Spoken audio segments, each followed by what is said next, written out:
জামাই বাবাজি। ওই আরে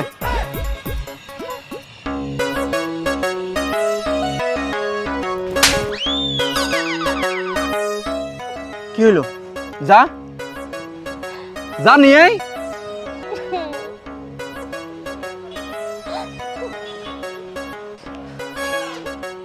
মা দেও কি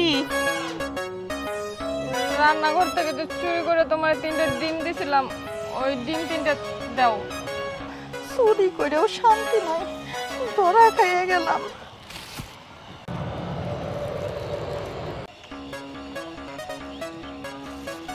ডিম না? কি হলো? এই বুঝছস না? ডিম নিয়ে আইছস, আর বাকিগুলো কই? যা।